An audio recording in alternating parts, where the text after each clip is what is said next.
I never expected one simple moment to change the way I looked at him forever. Have you ever had a moment so small, yet so powerful, that it redefined everything? It started like nothing unusual, just a normal evening. The kind where you don't think anything memorable will happen.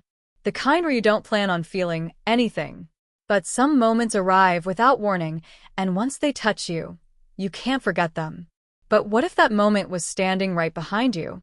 I was standing in the kitchen, waiting for the kettle to boil, mindlessly staring at the steam drifting upward from the pot. The apartment was quiet except for the soft hum of the refrigerator and the faint sound of rain tapping against the window. I like nights like that. Calm, predictable, simple. And then he walked in. I didn't even hear his footsteps at first. I only felt the shift in the room.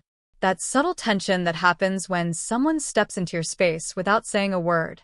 I turned my head slightly, just enough to see him standing in the doorway, running a hand through his damp hair. He must have come in from outside. His shirt was clinging to his shoulders, slightly wrinkled, and his eyes had that tired but warm look that always made me pause. "You're home late," I said softly. He smiled, the kind of smile that doesn't need effort, the one that escapes without asking permission. "Traffic," he answered, his voice low and smooth. And then the rain started. He walked closer, his steps slow, almost careful. I don't know why, but every time he moved like that, I felt my breath catch. I tried to pretend I didn't notice how close he was getting, how warm his presence felt, even from across the room.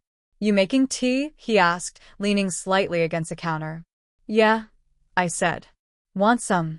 He nodded, and for a moment, neither of us spoke. It was just the sound of the rain and the kettle beginning to rumble. I could feel him watching me, and even though I tried to focus on the teacups, my hands suddenly felt clumsy, like every movement mattered. Then it happened. Not dramatically, not loudly, but in a way that changed everything. He stepped behind me, not close enough to touch, but close enough that I felt the warmth of his chest near my back.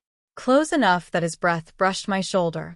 Close enough that the air between us tightened like an invisible thread pulling us together. I froze, not from fear, but from the overwhelming awareness of him. I don't know if he meant to stand so close. Maybe he didn't even realize, but I did. Every inch of me did. My heart started beating faster, slow at first, then quicker, as if my body recognized something before my mind did. "You're always cold," he whispered somewhere near my ear. His voice was soft enough to blend with the sound of the rain. I swallowed because my voice didn't feel steady enough to answer. He reached for the cupboard above me, and when he leaned in just slightly, his body brushed mine. That was the moment, that soft, warm pressure, that accidental closeness, that barely there contact that felt like it lasted longer than it actually did. He pressed against me just for a second, but it was enough to send a shiver all the way down my spine. Not a shocking one.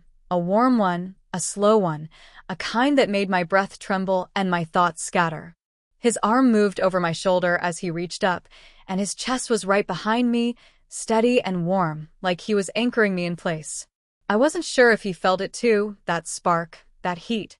But I knew I did. And I couldn't pretend I didn't. I felt him inhale quietly, like he was trying not to disturb the moment. His breath touched my neck, warm and unsteady. Then I felt him stop, as if he realized how close he'd gotten. As if he suddenly understood the moment, too. He didn't step back. Neither did I. Slowly, very slowly, he lowered his arm and instead of moving away, he stayed there behind me. His presence brushing against my back, his warmth circling around me like an embrace he hadn't given yet. "Should I step back?" he murmured. I don't know why, but the question made my chest tighten. Maybe because we both knew stepping back wouldn't change the fact that something had shifted between us. Something real. Something we'd both been pretending not to feel. "No," I whispered before I could stop myself. "It's fine." Fine wasn't the right word. Nothing about it felt fine. It felt dangerous. It felt right. It felt like something I shouldn't want but did. He hesitated just for a breath, and then I felt him relax slightly, like he was accepting something neither of us wanted to admit out loud. "Did I make you uncomfortable?" he asked softly. I closed my eyes for a moment. "No," he whispered. "Not at all." His hand brushed the counter near mine, not touching, but close. The warmth between our fingers felt like it had a weight of its own. The kind that makes you aware of every movement, every thought. "I didn't mean to get that close," he said quietly. "I didn't mind," I answered. I felt him exhale slow and shaky, and somehow that was the moment that broke whatever boundary we had left. He moved just a little closer, not pushing, not forcing, but enough that I felt the full warmth of his body behind mine. My breath caught again. "I wasn't sure if you'd pull away," he whispered. "You didn't give me a reason to," I said. He laughed softly under his breath, and the sound vibrated through the air between us. His voice lowered, almost hesitant. "If I'm too close, you can tell me." I shook my head slightly. "You're not too close." His hand moved slowly, carefully, and landed near mine on the counter, our fingers inches apart. The warmth of him felt magnetic. My chest rose and fell faster than I wanted him to notice. "I don't want to cross a line," he said quietly. "Maybe I should have stepped back. Maybe I should have broken the moment before it grew into something neither of us could hide. But I didn't. I couldn't." I finally turned my head slightly, just enough to look at him over my shoulder. His face was close, too close, and his eyes met mine with a softness that made my heart twist. "You didn't," I whispered. "Not yet." He held my gaze like he was searching for permission in the silence between us. And I don't know which of us moved first. Maybe it was both of us. Maybe it was neither. But suddenly, the space between our faces felt impossibly small. My lips parted, not for a kiss, but for breath. Because the moment was too charged, too warm, too heavy. And that's when I realized I couldn't hold back anymore. Not from the way he looked at me. Not from the heat between us. Not from the closeness that felt too natural to push away. "I've wanted to do this for a long time," he whispered. My heart stumbled. "Then why didn't you?" "Because," he said softly, "I didn't know if you felt it too." I didn't answer with words. Instead, I let the quiet speak for me. I let my breath steady. I let my body lean just slightly, not into him, but toward him. And that was enough. He didn't rush. He didn't grab me. He didn't pull me in. He simply stayed there close enough for the world to disappear. Close enough for the tension to feel electric.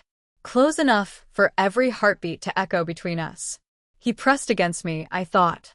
And I couldn't hold back. Not from the moment, not from the feeling, not from him. Whatever happened after that night didn't start with a kiss or a touch. It started with a moment, a breath, a closeness, a spark that refused to fade. And sometimes that's all it takes.